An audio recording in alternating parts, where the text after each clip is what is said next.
welcome to our Lectio podcast for the 24th Sunday in Ordinary Time. As always in our Lectio meditation, we enter into the Gospel passage through real, down-to-earth, lived experience. We allow the concreteness of the Gospel event to stir up memories and feelings of similar events in our own lives and in the lives of those around us and in the wider world. In this way we come to a new seeing of God's presence and work among us today. And in the prayer that flows from this recognition, we're invited to celebrate all that's good and beautiful in our lives and in our world. All that there already is of God within them. And at the same time, we come to see where and how we're being called to grow as children of the Father.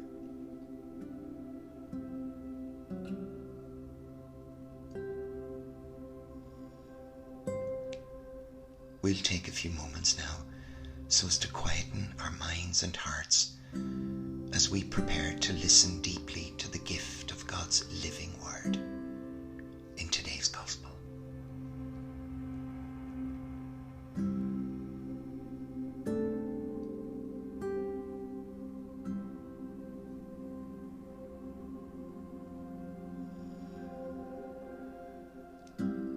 God's food for us is from the Gospel of St. Mark, chapter 8, verse 27 to 35.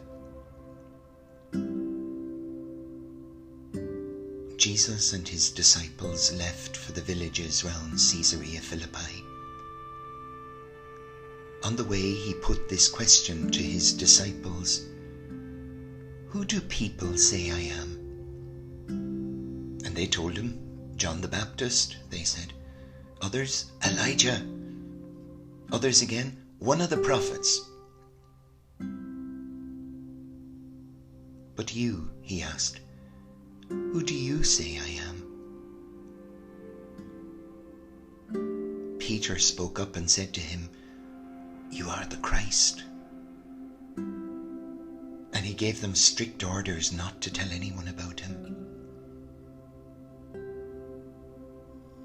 And he began to teach them that the Son of Man was destined to suffer grievously, to be rejected by the elders and the chief priests and the scribes, and to be put to death, and after 3 days to rise again.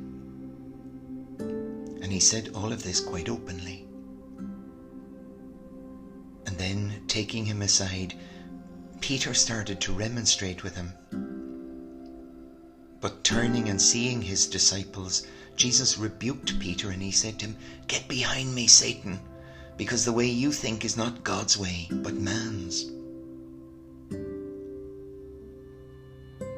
He called the people and his disciples to him and he said, "If anyone wants to be a follower of mine, let him renounce himself and take up his cross and follow me. For anyone who wants to save his life will lose it. But anyone who loses his life for my sake and for the sake of the gospel will save it."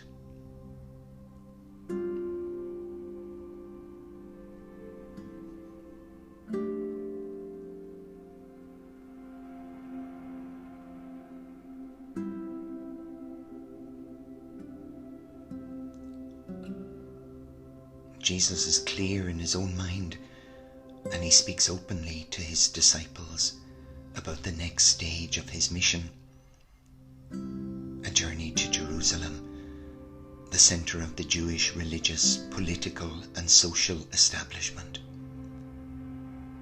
where in all probability he will encounter opposition, rejection, and even be put to death for continuing to challenge the corrupt status quo.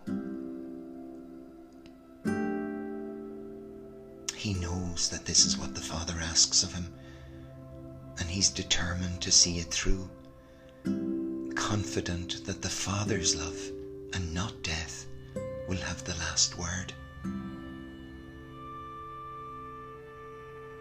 At such a decisive and critical moment in his life, it's important for him to have the support and companionship of his closest friends. Peter professes how much Jesus means to them, and that in him they've encountered the presence and the work of God, the Christ, the Messiah. But at the same time, Peter's not having any of this talk of suffering and death. Alarmed by this response, Jesus sternly challenges him. Peter, don't become an obstacle in my path. I need you. Jesus is adamant. His mission is to manifest the love of the Father, mercy, forgiveness, gentleness, and patience in all circumstances, no matter how adverse and violent things might become. For Jesus and for those who follow his way, to take up the cross of suffering and to live it with love in the heart, that's the way to life, a deeper and fuller life.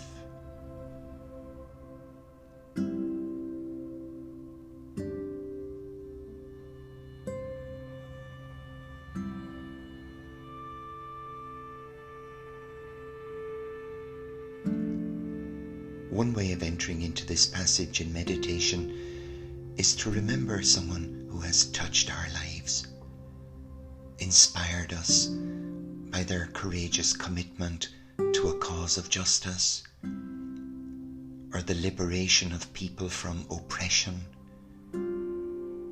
or care for the environment, or the pursuit of truth, be it in private or in public life.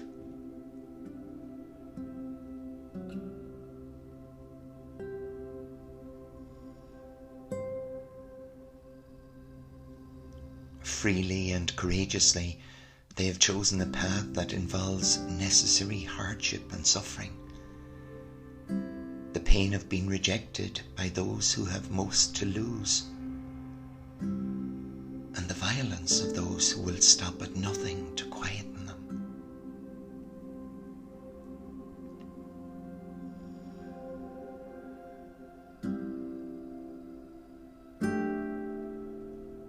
Yes, they're prepared to lay down their lives for the sake of something worthwhile, confident that their sacrifice will be a source of life for themselves and for others,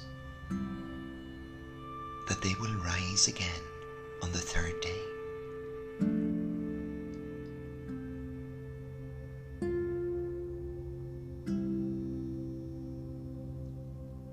At great personal cost, they've chosen to be true to themselves, to their mission in life, to their own special vocation,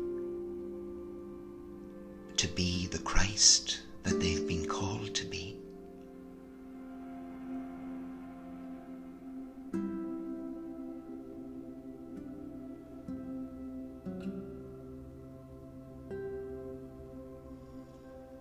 Faced with a lonely and frightening road ahead, they've sought the reassurance and support of those closest to them. At times this has meant resisting their tempting proposals to compromise and to choose an easier path. And at times indeed it's meant rebuking them where necessary. To get behind me, Satan, because the way you think is not God's way, but man's.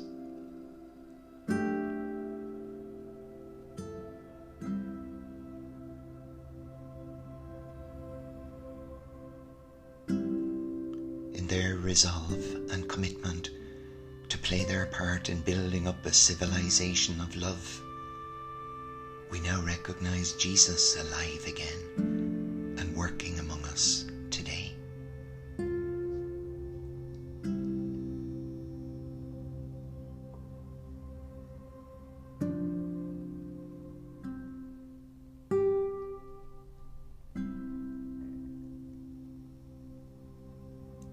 in the coming days, let this meditation, this conversation between the passage and life experience, let it continue in the background as we go on our way, as we go about our ordinary, everyday life activities.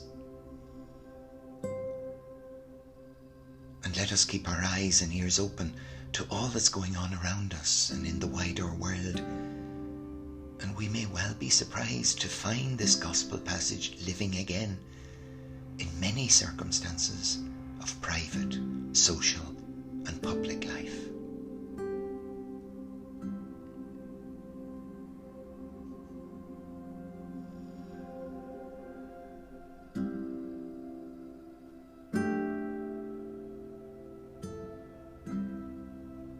When the time is right, we may be moved to prayer, to thank the Father for the gift of this passage and the grace-filled memories that it has evoked.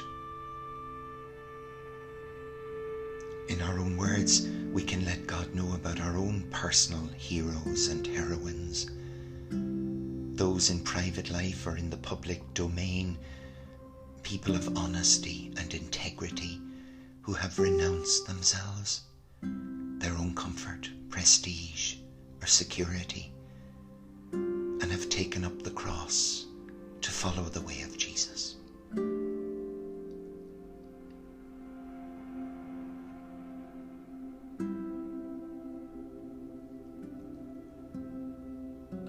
Trusting in the Father's love and mercy, we let him know too of any sorrow or regret in our hearts for the times when, like Peter, we started to remonstrate with them, urging them to compromise and choose an easier path for themselves and for us.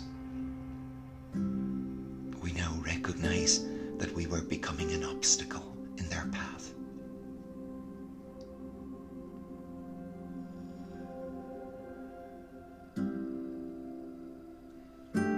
We may also feel to pray a prayer of petition that we might discover our own special vocation in life. That is, to acknowledge the presence of Jesus within us, and to embody and to give birth to that presence by our readiness to lose our lives for the sake of the gospel of love. A commitment to make our corner of the world and planet a little bit more like the kind of place that you, Father, long for it to be.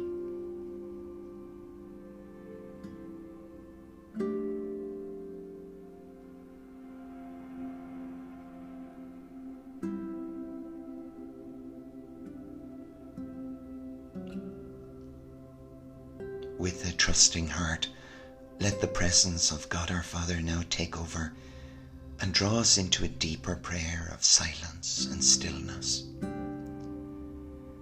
We enter into the deep moment in a loving relationship where there's no longer any need to say anything or to do anything. We simply look at God looking lovingly on us, breathing the breath of his love into us, believing in us, encouraging us, entrusting himself and his work to us today.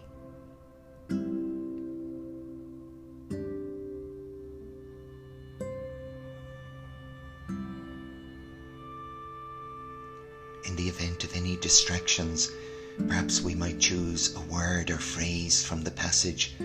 For example, that beautiful phrase, "Follow me," and repeat it in the quiet of our hearts to assist us on this journey into silence and stillness.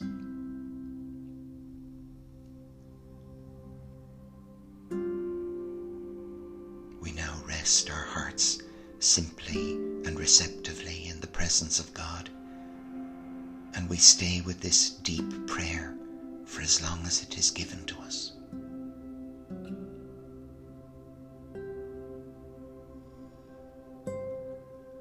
May our recognition of God's presence and work in our lives today bear fruit in new and even more beautiful ways as we go on our way.